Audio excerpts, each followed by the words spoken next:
بسم اللہ الرحمن الرحیم الحمد للہ رب العالمین اشہد ان لا الہ الا اللہ وحدہ لا شریک لہ واشہد ان سیدنا ومولانا محمدا عبدہ ورسولہ اما بعد فاعوذ باللہ من الشیطان الرجیم بسم اللہ الرحمن الرحیم فمن حاجك فيه من بعد ما جاءك من العلم فقل تعالوا ندع أبناءنا وأبناءكم ونساءنا ونساءكم وأنفسنا وأنفسكم ثم نبتهل فنجعل لعنة الله على الكاذبين إن هذا لهو القصص الحق وما من إله إلا الله وإن الله لهو العزيز الحكيم فإن تولوا فإن الله عليم بالمفسدين صدق اللہ مولانا العلی العظیم۔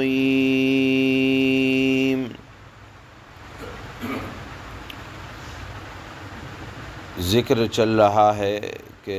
نصارہ نجران کے انہوں نے مشورہ کر کے اپنے چند افراد کو پادریوں کو بھیجا کہ وہ رسول اللہ صلی اللہ علیہ وسلم سے بحث و مباحثہ کریں اور حضرت عیسیٰ علیہ السلام کے متعلق جو ان کا عقیدہ تھا اس پر آمادہ کریں۔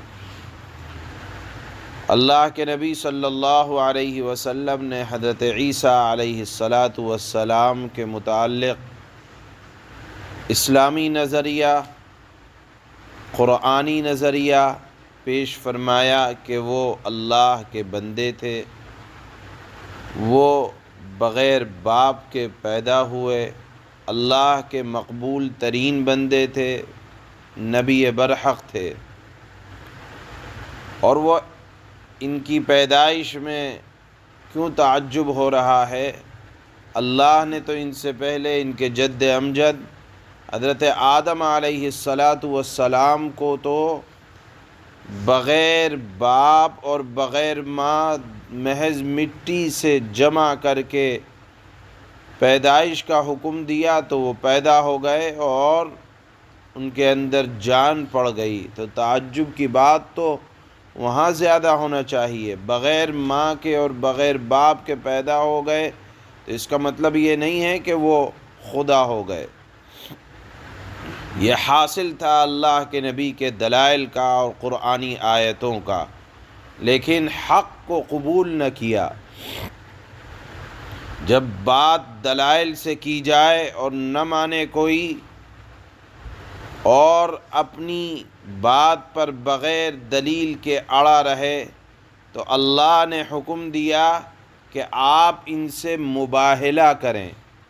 یہ آج آیت جو ہم نے پڑھی ہے یہ آیت کہلاتی ہے آیت مباہلہ۔ آیت مباہلہ کا مطلب یہ ہوتا ہے کہ ایک فریق جو دلائل کو سمجھ لینے کے بعد بھی اپنی بات پر اڑا رہے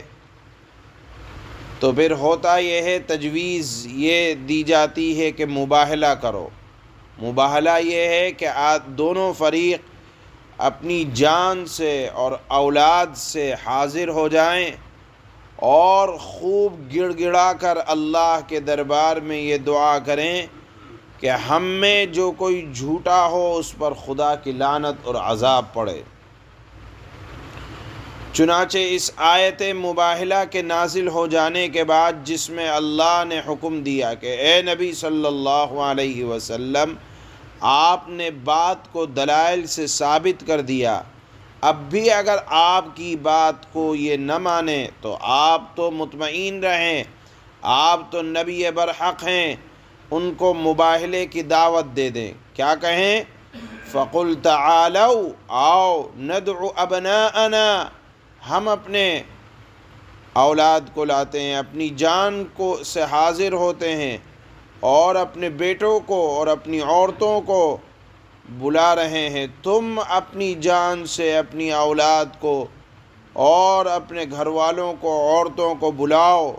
ایک جگہ جمع ہو جاتے ہیں۔ ثم نبتہل، پھر ہم مباہلہ کرتے ہیں، یعنی اللہ کے دربار میں یہ دعا کرتے ہیں کہ اے اللہ، جو جھوٹا ہو اس پر لعنت اللہ علی الکاذبین،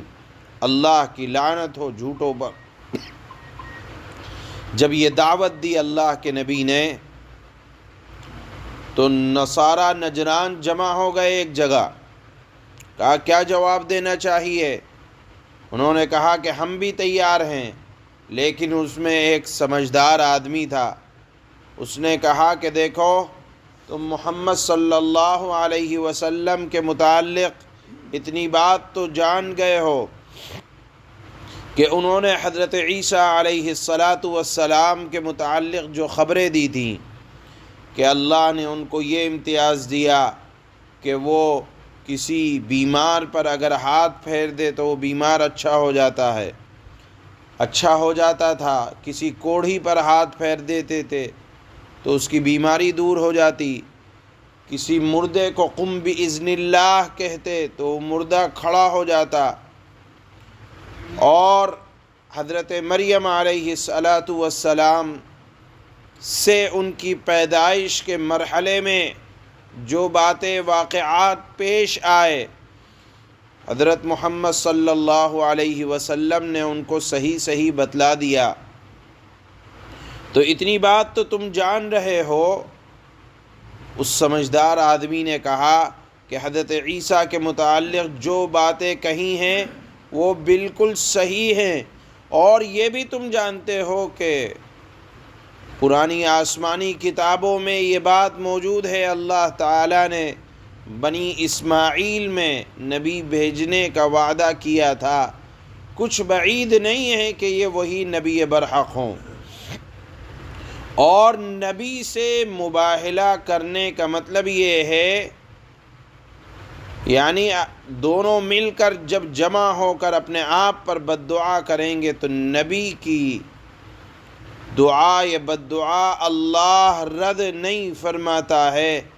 بہتر یہی ہے کہ ان سے صلح کر لی جائے اور اپنی بستیوں کی طرف روانہ ہو جائیں،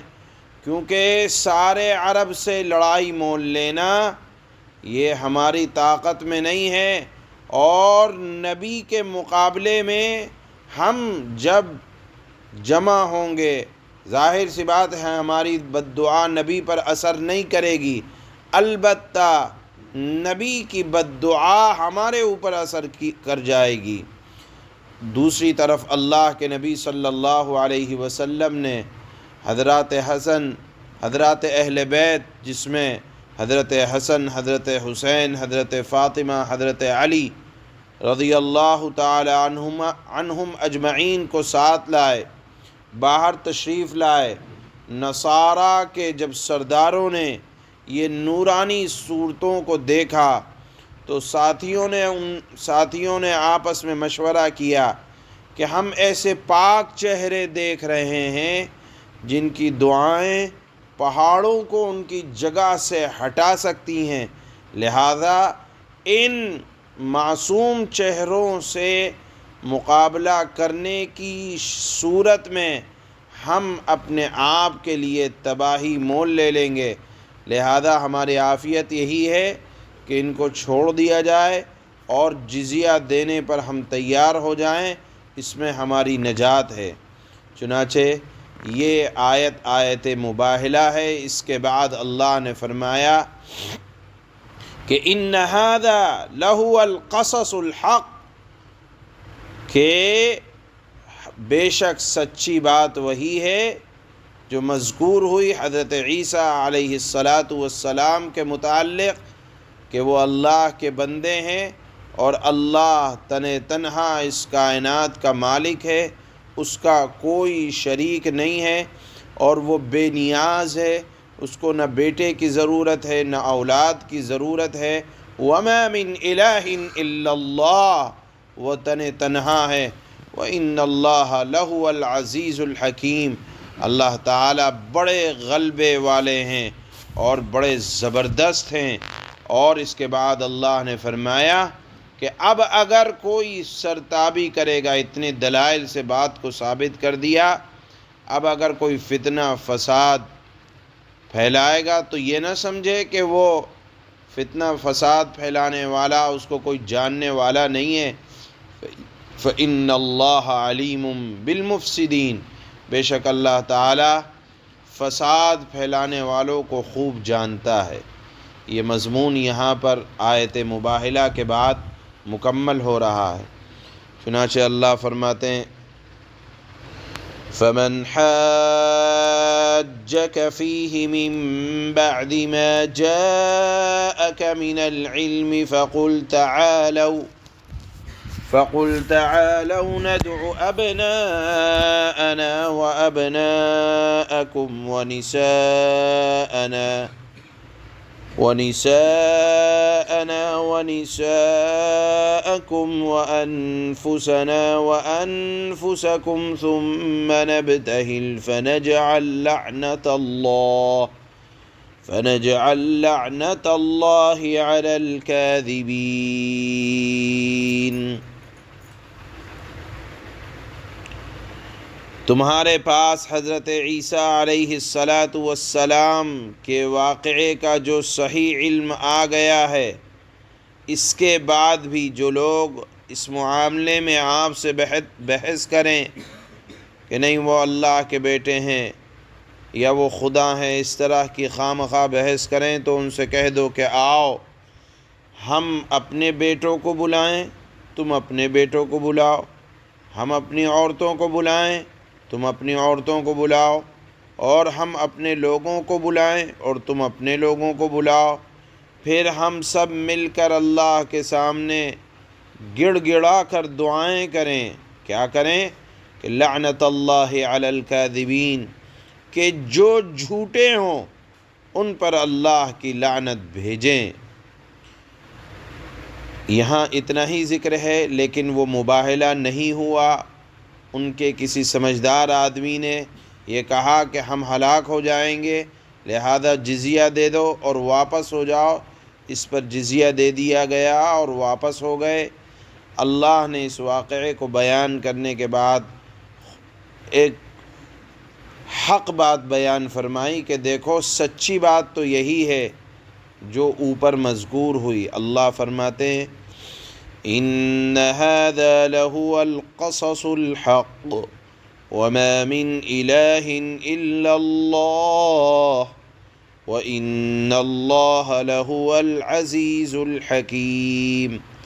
یقین جانو کہ واقعات کا سچا بیان یہی ہے جو قرآن میں آیا، اور اللہ کے سوا کوئی معبود نہیں،